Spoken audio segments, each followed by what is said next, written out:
ये 24 का इलेक्शन आप बैलेट से कर लीजिए। मैं तो कहता हूँ 100-125 में निपट जाएंगे ये लोग।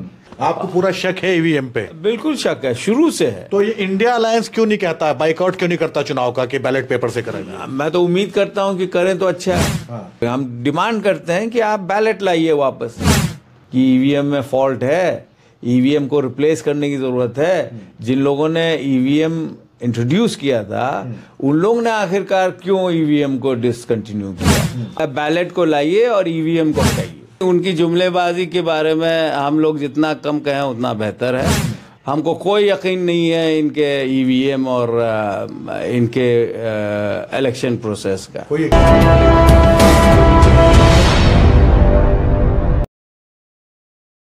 जनता को तो भरोसा अब भी है ना उन पे? अभी 3 राज्यों में जीता है चुनाव। एक बार बैलेट से करा लेंगे तो आपको मेरे ख्याल से 1/3 सीट भी नहीं आएंगी इनकी। नहीं तो ये बात तो आप कह रहे हैं ना? नहीं, ये बात तो काहे नहीं करा के देख लेते हैं एक बार।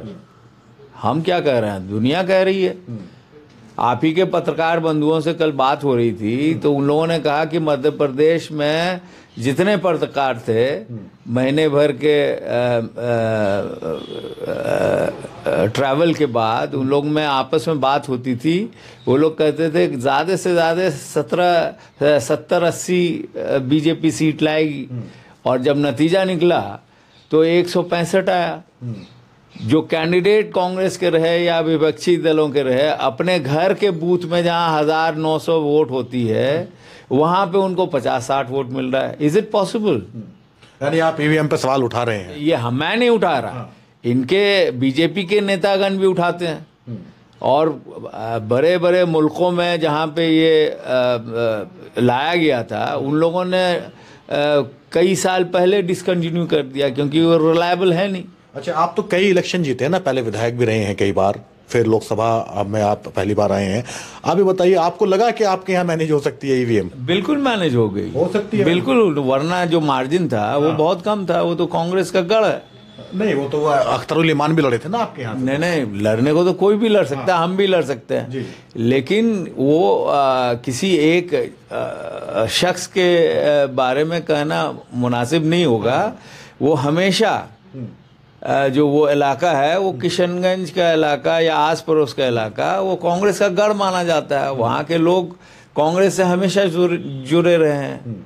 आपको पूरा शक है ईवीएम पे? बिल्कुल शक है, शुरू से है। तो ये इंडिया अलायंस क्यों नहीं कहता है, बाइकआउट क्यों नहीं करता चुनाव का कि बैलेट पेपर से करेंगे? मैं तो उम्मीद करता हूं कि करें तो अच्छा है।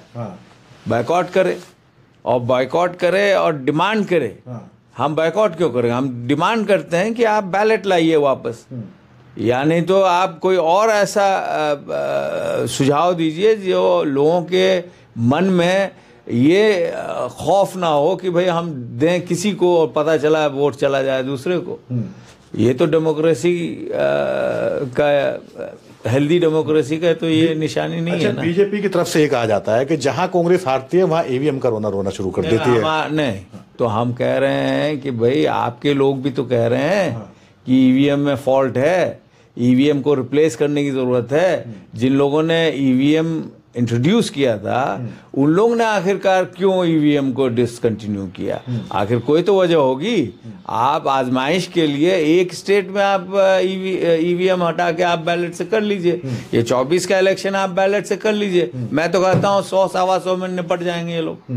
जो हालत कर दी हिंदुस्तान के लोगों की, जो युवा हैं, बेरोजगार हैं और तरह तरह की हरकतों में है, किसान आत्महत्याएं कर रही है, महंगाई, मेरे ख्याल से हम लोग को तकलीफ होती है जो सपोजिटली कंफर्टेबल बैकग्राउंड के हैं, उनको तकलीफ हो जाती कि इतने महंगे सब्जियां और सामान, और अपने स्टाफ का जब हम लोग सोचते हैं तो बड़ा तकलीफ होता है कि कैसे वो लोग गुजारा करते होंगे उतने तनख्वाह में। नहीं, आप महंगाई की बात कर रहे हैं, आप किसानों की बात कर रहे हैं, बेरोजगारी की बात कर रहे हैं, लेकिन इसके अलावा मोदी की गारंटी पे भी तो यकीन है ना लोगों को। वो मोदी का क्या गारंटी है कि हम 15 लाख देंगे? अब 3 राज्यों में तो चुनाव जीत के बताया ना उन्होंने। वही तो मैं कह रहा हूँ कि सही माने में कि जीते हैं, उनकी क्या क्या गारंटी बताइए? अच्छे दिन आए, कुछ पत्रकार बंधुओं के आए होंगे तो आए होंगे, कुछ उनके मित्र जो पूंजीपति हैं, इसके अलावा आप गिना दीजिए। जो आवाम जो दुकान चलाता है, दिल्ली के करोड़ों लोग हैं जो दुकानों में जुड़े हुए हैं, दुकानों से आप जाके उनका इंटरव्यू लीजिए, उनका कितना सेल था पहले, जीएसटी वगैरह से पहले, नोटबंदी से पहले, और अभी क्या स्थिति है। तो ये कह देना कि हम जीत गए हैं, हम तो सीधे सीधे कहते हैं कि बैलेट को हटाइए, बैलेट को लाइए और ईवीएम को हटाइए। और गारंटी की जहां तक है, क्या क्या गारंटी दिया था जो मैंने बताया, वो 15 लाख और 2 करोड़ नौकरी, 100 स्मार्ट सिटी, उसके बाद बुलेट ट्रेन अभी भी आ ही रहा है। हम लोग 10 साल पहले क्या सुने थे कि 60,000 करोड़ में आपका बुलेट ट्रेन चलेगा, चला, और बगैर बने भी 2 लाख करोड़ हो गया वो 60,000 करोड़। तो उनकी जुमलेबाजी के बारे में हम लोग जितना कम कहें उतना बेहतर है। हिंदुस्तान की आवाम अच्छी तरह समझती है और उनको सीरियसली लेता भी नहीं है, उनके बातों को सीरियसली लेता भी नहीं है। तो इसलिए वोट नहीं मिल रहा है, बिल्कुल नहीं मिल रहा है, बिल्कुल सरासर। हमको कोई यकीन नहीं है इनके ईवीएम और इनके इलेक्शन प्रोसेस का, कोई यकीन नहीं है, बिल्कुल कोई यकीन नहीं है, मुझे नहीं, आवाम को यकीन नहीं है। अच्छा, तो अब तो 24 का इलेक्शन नजदीक है और वो ईवीएम से ही होगा, तो फिर क्या होगा? हम लोग चाहेंगे कि ईवीएम से ना हो, और अगर हुआ तो फिर हम लोग उम्मीद करेंगे कि उनकी जो भी उससे रिजल्ट्स आते हैं या जिस तरह भी वो करते हैं, इस पे कोई नियंत्रण हो, ताकि जो आवाम की मंशा है, जो उनका फैसला है, वो उसकी रिस्पेक्ट हो और उसके आधार पे सरकार बने। बाकी और नहीं इसके अलावा तो हम लोग तो मांग कर ही रहे हैं।